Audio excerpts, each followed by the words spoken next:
got my piece for my welder, so I can fix that and actually start getting some work done.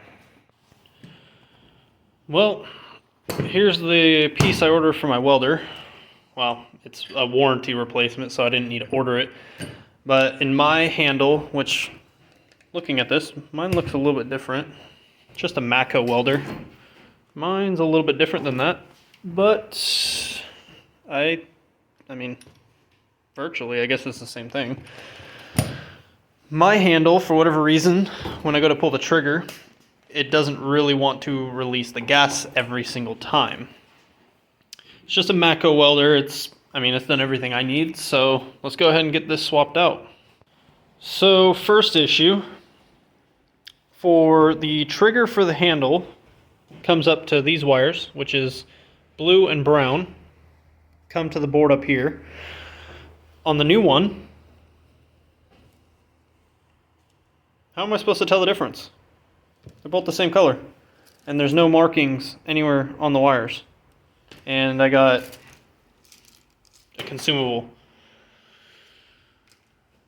And to note, the actual power or ground, whatever you would want to say, on here the torch is red, and then it leads into a black wire or black sheathing.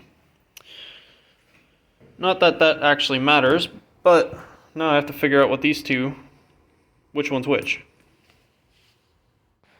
Well, it looks like I'm gonna have to contact them and figure out what's going on, because I'm not about to fry anything. So, gotta figure that out so I can actually get work done. I've been waiting for this for a while. My welder is just, you pull the trigger and gas doesn't want to come out, so guess I'll be waiting a little bit longer. On other news, I ended up swapping out the water pump on my Ram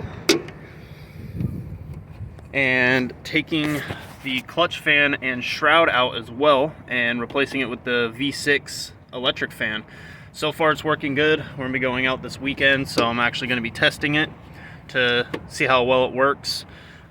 Don't mind this. Usually it sits up on the shroud, but right here you can see I didn't want it rubbing through, so that's temporarily permanent. So we'll also see how this works. Well, I know this is kind of a short and sweet video, but this weekend we're going to be going over to Elby Hills to go wheeling, so look out for a video hopefully Sunday, Monday, and we're going to see how well the Ram does with the new electric fan, and hopefully I can get the new MIG gun and whole lead for my welder so we can finish up some things and get a few things done, because 4th of July we're going back to Natchez as well. Thank you guys for watching. Y'all have a good one.